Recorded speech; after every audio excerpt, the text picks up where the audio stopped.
গতকাল জগন্নাথ বিশ্ববিদ্যালয় সাংবাদিক সমিতি ভবনে সাংবাদিক সমিতির নির্বাচনকে কেন্দ্র করে এবং প্রায় 30-এর অধিক সাংবাদিককে ভোটার তালিকায় অন্তর্ভুক্ত করার দাবিতে প্রথম আলো, বাংলাদেশ প্রতিদিন, সমকাল, জায়দিন সহ বেশ কিছু আমাদের স্বনামধন্য পত্রিকার যারা ক্যাম্পাস প্রতিনিধি রয়েছে তাদের উপর যে সন্ত্রাসী হামলা চালানো হয়েছে, বাংলাদেশ জাতীয়তাবাদী ছাত্রদল তার নিন্দা জানায় এবং আজ আমরা তাদেরকে দেখতে এসে তাদের যে ভাষ্য শুনেছি, এটা খুবই ভয়ঙ্কর চিত্র।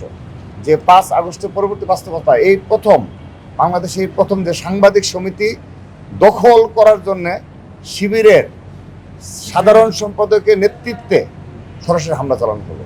এক্সট্রিম মশার কয়েল প্ল্যান্ট ফাইবার দিয়ে তৈরি, তাই সহজে ভাঙে না, সুগন্ধিযুক্ত ও নিরবিচ্ছিন্নভাবে জ্বলে। ডেঙ্গু, চিকুনগুনিয়া বাহি সহ যে কোনো মশার বিরুদ্ধে দেয় এক্সট্রিম সুরক্ষা। এখানে জগন্নাথ বিশ্ববিদ্যালয় শাখার শিবিরের সাধারণ সম্পাদকের নেতৃত্বে হামলা চালানো হয়েছে। এটি সাংবাদিকরাই আমাদের জানিয়েছে এবং সেখানে শিবিরের সাংগঠনিক সম্পাদক সহ আরও বেশ কিছু নেতাকর্মী এবং অচেনা মুখ ছিল, যে মুখগুলোকে প্রথম আলো বলেন কিংবা জায়দিন বলেন, সমকাল বলেন, এই পত্রিকার যারা ক্যাম্পাস প্রতিনিধি রয়েছে তারা চেনে না। তো এই ধরনের যারা ক্যাম্পাস প্রতিনিধি রয়েছে তারা তো অবশ্যই সবাইকে চেনার কথা, কিন্তু তারা চেনে না। তো আমরা বিশ্ববিদ্যালয় প্রশাসনের নিকট দাবি জানানোর আগে তারাও এই ঘটনার সাথে জড়িত বলে আমরা অভিযোগ করছি এবং তার সুস্পষ্ট প্রমাণ রয়েছে। এই বিষয়ে কোনো ছাড় দেওয়া হবে না এবং সাংবাদিকরা তারা আমাদের জানিয়েছে তারা এই বিষয়ে আইনানুগ ব্যবস্থা নেবে। আর ছাত্র সংগঠন হিসাবে এরকম এই সন্ত্রাসী কার্যকলাপের বিরুদ্ধে এবং তারা সারাদিন সোশ্যাল মিডিয়ায় কত বক্তব্য রাখে, কত ধরনের নিজেদের সহি মানুষের উপস্থাপন করে, অবশ্য তারা সরাসরি এই প্রথম যে 15.5 বছর ছাত্রলীগ যে দুঃসাহস করেনি সেই দুঃসাহস শিবির করে দেখালো।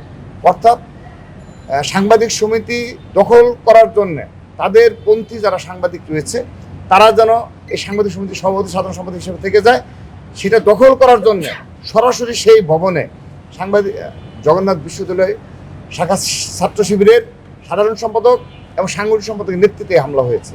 অপরপক্ষে যখন সাংবাদিকদের উপর হামলা হয়, এদিকে ধরে অপরপক্ষে যখন সাংবাদিকদের উপর হামলা হয়, সেই হামলা চলাকালীন সময়ে ছাত্র দলের প্রেসিডেন্ট, সেক্রেটারি সহ আমাদের ছাত্র দলের শীর্ষ পর্যায়ের নেতৃবৃন্দকে সাংবাদিকরা ফোন করে বারবার অনুরোধ জানিয়েছে যে ভাই আপনারা যদি আসেন হয়তো পরিস্থিতি নিয়ন্ত্রণ করা যাবে, কিন্তু আমরা তাদেরকে অনুমতি দেইনি। এই কারণে যে ধরনের এই বাংলাদেশে যে প্রপাগান্ডা এবং অনলাইনে যে মিথ্যাচারের যে রাজনীতি অব্যাহত রয়েছে, যেহেতু এখন পর্যন্ত সরকার এই বিষয়ে কোনো ব্যবস্থা নেয়নি, আমরা দাবি জানাচ্ছি আমরা এর জন্য যে ধরনের প্রতিবাদ, যে ধরনের আন্দোলন সংগ্রাম গড়ে তোলা উচিত আমরা সেটা করবো ইনশাল্লাহ একটু কিছুদিন পর।